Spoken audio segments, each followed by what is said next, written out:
1980ஆம் ஆண்டு எடுக்கப்பட்ட இந்த போட்டோல இருக்க நபரோட பெயர் டேவிட் ஏ ஜான்ஸ்டன். இந்த போட்டோவை பார்க்கும்போது இந்த நபர் எங்கேயோ கேம்பிங் போன சமயத்துல ரிலாக்ஸா இருக்கும்போது எடுக்கப்பட்ட ஒரு போட்டோ மாதிரி தெரியலாம். ஆனா இதுதான் இவர் உயிரோட இருந்தப்ப எடுக்கப்பட்ட கடைசி போட்டோ.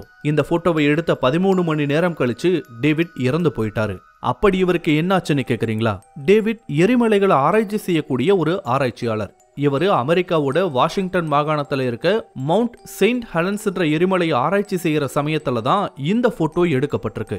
இத அவரோட ஸ்டூடெண்ட் ஹாரி கிளிக்கன்ற நபர் தான் எடுத்திருக்காரு. ஆக்சுவலா இந்த எரப்ஷன் நடந்த சமயத்துல அந்த எரிமலையை அப்சர்வ் பண்ண வேண்டி இருந்தது அவரோட ஸ்டூடெண்டான ஹாரி தானா. பட் அவருக்கு ஒரு இன்டர்வியூ இருந்ததால ஹாரியோட ஷிஃப்டையும் டேவிடே பார்த்திருக்காரு. அப்போதான் எதிர்பாராத விதமா இந்த எரிமலை வெடிப்பு ஏற்பட்டிருக்கு.